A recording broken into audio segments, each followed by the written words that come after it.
नमस्कार दोस्तों। जैसा कि हम जानते हैं कि इजराइल और अमेरिका ने ईरान पर हमला कर दिया है। आइए इस तनाव के पीछे का कारण जानते हैं। इजराइल ईरान टकराव, इतिहास, कारण और क्या संभव है शांति। मध्य पूर्व दुनिया का वो इलाका जहां इतिहास, धर्म, राजनीति और तेल सब एक दूसरे में उलझे हुए हैं। और इसी उलझन के केंद्र में दो देश बार बार आमने सामने खड़े दिखते हैं, इजराइल और ईरान। ये संघर्ष सिर्फ दो देशों का विवाद नहीं है, ये विचारधाराओं का टकराव है, सुरक्षा का सवाल है, परमाणु शक्ति की चिंता है और पूरे क्षेत्र के भविष्य की कहानी है।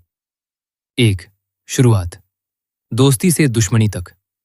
आज भले ही दोनों देशों के बीच गहरा अविश्वास हो, लेकिन हमेशा ऐसा नहीं था। 1979 से पहले, जब ईरान में शाह की सरकार थी, तब इजराइल और ईरान के बीच गुप्त सहयोग और व्यापारिक संबंध थे। लेकिन 1979 की इस्लामी क्रांति ने सब कुछ बदल दिया। नई सरकार ने इजराइल को मान्यता देना बंद कर दिया और उसे गैर कानूनी राज्य कहकर विरोध की नीति अपनाई।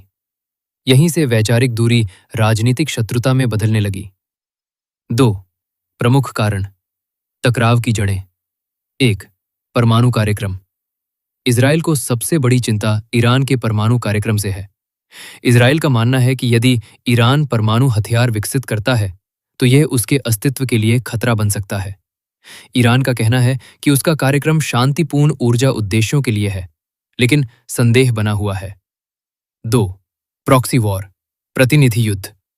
दोनों देश सीधे युद्ध से बचते हुए क्षेत्रीय समूहों के माध्यम से एक दूसरे पर दबाव डालते रहे हैं।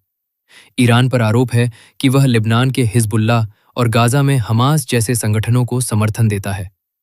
इजराइल सीरिया में ईरानी ठिकानों पर हमले करता रहा है ताकि उसकी सैन्य मौजूदगी कम की जा सके। 3 क्षेत्रीय प्रभुत्व। मध्य पूर्व में प्रभाव और नेतृत्व की होड़ भी इस संघर्ष को हवा देती है। ईरान शिया बहुल नेटवर्क के जरिए अपना प्रभाव बढ़ाता है। इजराइल अरब देशों के साथ संबंध सामान्य करने की कोशिश करता है, जैसे यूनाइटेड अरब एमिरेट्स और बहरीन के साथ हुए समझौते। 4 वैचारिक और धार्मिक मतभेद। ये संघर्ष सिर्फ रणनीति नहीं, पहचान और विचारधारा का भी टकराव है। 3 हाल के वर्षों में तनाव। पिछले कुछ वर्षों में साइबर हमले, ड्रोन स्ट्राइक और सीमित सैन्य कार्रवाइयां सामने आईं। सीरिया में ईरानी ठिकानों पर इजरायली हमले और जवाब में ड्रोन या मिसाइल घटनाएं, इन सब ने तनाव बढ़ाया। क्षेत्रीय अस्थिरता में सीरिया और लेबनान जैसे देशों की भूमिका भी महत्वपूर्ण रही है। 4 यदि खुला युद्ध हो जाए तो दुनिया पर असर। 1 तेल और अर्थव्यवस्था। ईरान फारस की खाड़ी के पास स्थित है। यदि युद्ध छिड़ता है तो तेल आपूर्ति बाधित हो सकती है। तेल की कीमतें आसमान छू सकती है। भारत जैसे देशों पर भारी असर पड़ेगा क्योंकि वे ऊर्जा आयात पर निर्भर है। 2 वैश्विक महाशक्तियां।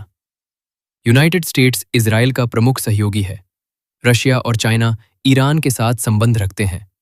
यदि युद्ध बढ़ा तो महाशक्तियों का सीधा या अप्रत्यक्ष हस्तक्षेप संभव है, जिससे यह क्षेत्रीय नहीं, वैश्विक संकट बन सकता है। 3 शरणार्थी संकट। युद्ध की स्थिति में लाखों लोग विस्थापित हो सकते हैं, जिससे यूरोप और एशिया पर शरणार्थी दबाव बढ़ेगा।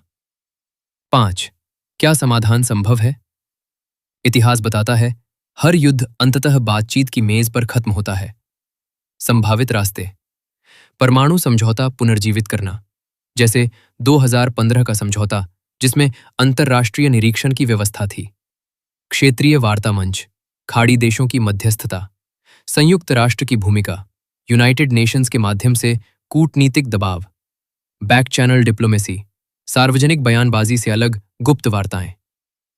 निष्कर्ष: युद्ध या संतुलन। इजराइल और ईरान के बीच तनाव वर्षों से है, लेकिन दोनों जानते हैं कि पूर्ण युद्ध की कीमत बहुत भारी होगी।